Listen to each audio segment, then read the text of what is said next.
بچپن میں حاصل نہیں کر پاتے، جس تعلیم سے ہم محروم ہو جاتے ہیں، جس تعلیم کو ہمیں بچپن میں نصیب نہیں ہوتا، اس تعلیم کو حاصل کرنے کے لیے جب لوگ اس پاک مجلس میں آتے ہیں تو اس پاک مجلس میں آنے کے بعد یہ ہمیں سمجھ میں آتا ہے کہ ہم بچپنے میں مدرسہ نہ جا کر کتنی بڑی بھول کی ہے، کیونکہ رب تبارک و تعالیٰ نے ہم پہ جو چیزیں فرض قرار دی تھی، مدرسے میں ایسی چیز کی تعلیم ملتی ہے جس سے اللہ اور اس کا رسول راضی ہوتا ہے، جس سے جہنم حرام اور حلال کی تمیز معلوم ہوتی ہے، جس سے ناجائز اور جائز کی تمیز ہمیں معلوم ہوتی ہے، جس سے مکروہات اور حرام کی تمیز ہمیں معلوم ہوتی ہے، اور ہم پہ کس چیز کو رب تبارک و تعالیٰ نے ہم پہ فرض قرار دیا ہے، کس چیز کو ہم پہ رب تبارک و تعالیٰ نے واجب قرار دیا ہے، اور کس چیز کو نہ کرنے سے ہمیں کتنا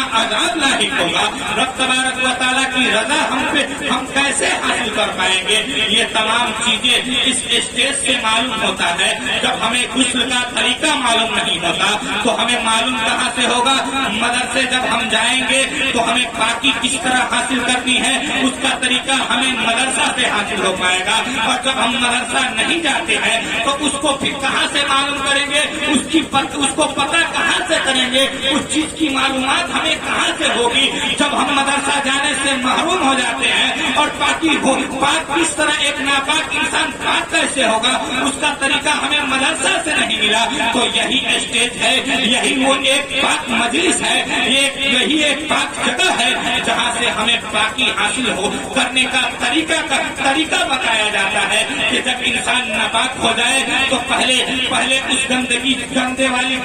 جگہ کو دھویا جائے، وہاں سے نجاست کو دور کیا جائے، اور جب نجاست کو اچھی طریقے سے صاف کر دیا جائے تب انسان کو چاہیے کہ اپنے ہاتھ کو کلائی تک دھوئے، اور دھونے کے بعد کلی کرے، کلی کرنے کے بعد ناک میں پانی ڈالے، اور ناک میں پانی ڈالنے کے بعد پورے بدن پہ پانی بہائے۔ اسی طرح اگر کسی ہم مسئلے میں پھنس جاتے ہیں تو ہمیں اس سے نکلنے کا ہمیں راستہ معلوم نہیں ہوتا، تو ہمیں اس بات مجلس میں آنی چاہیے، اور آنے کے بعد علماء کے پیغام کو سننا چاہیے، اس نے نبی کے فرمان کو اور نبی کے فرمان کو حاصل کیا ہے، نبی کے سامنے پیش کرتا ہے، وہی علم پیش کرتا ہے جو علم آپ نے بچپنے میں اس علم کو حاصل کرنے سے آپ محروم رہ گئے تھے، وہی علم کو علماء اس اسٹیج سے بیان کرتے ہیں۔ اور آقا علیہ الصلوۃ والسلام نے فرمایا تھا کہ تم 5 چیز بنو، 5 چیزوں کو حاصل کرو، یا 5 چیزوں کو تم اپنا لو۔ تو آقا علیہ الصلوۃ والسلام سے صحابی نے عرض کیا تھا، اے آقا علیہ الصلوۃ والسلام، ہم کس 5 چیزوں کو اپنا لے؟ تو آقا علیہ الصلوۃ والسلام نے فرمایا تھا کہ تم علم کو حاصل کرو، علم کو حاصل کرو، اگرچہ علم کو حاصل کرو، اگرچہ علم حاصل نہیں کر سکتے تو علم حاصل کرنے والوں سے محبت کیا کرو، اگرچہ وہ بھی نہیں کر سکتے تو علماء کی مجلس میں بیٹھا کرو، اور جب ہم علماء کی مجلس میں بیٹھتے ہیں، علماء کی مجلس میں بیٹھتے ہیں اور علماء سے محبت کیا کرو، علماء سے الفت و چاہت رکھا کرو،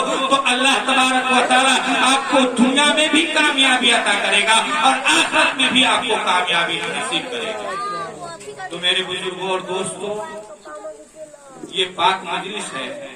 اور اس مجلس میں دین کی پیغام دی جاتی ہے کہ حلال کیا ہے، حرام کیا ہے، ہمیں کس راستے پہ چلنے سے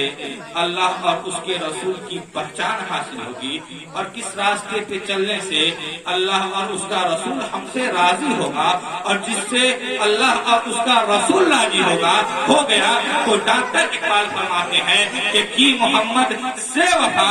تو نے تو ہم تیرے ہیں، یہ جہاں چیز ہے کیا لوح و قلم تیرے ہیں، محمد کی محبت دین حق کی شرط اول ہے، ہو اگر اس میں خامی تو سب کچھ نامکمل ہے۔ میرے بزرگوں اور دوستوں، علم دین حاصل کرے، علم دین نہ حاصل کرے سکے تو علم دین حاصل کرنے والے سے محبت کرے، علماء سے محبت کرے، علماء کی مجلس میں بیٹھا کرے، اور جب ہم اس تمام کاموں کو کریں گے تو اللہ اور اس کے رسول ہم سے راضی ہو جائیں گے، جب وہ راضی ہو گئے تو پوری جہاں ہماری ہو جائے گی۔ جائے گی. مجھ سے بولنے میں جو خطا جو غلطی ہو گئی ہو میں اس سے توبہ استغفار کرتا ہوں. میرے ساتھ آپ بھی پڑھے استغفر اللہ ربی من کل ذنب واتوب الیہ لا حول ولا قوة الا باللہ العلی العظیم.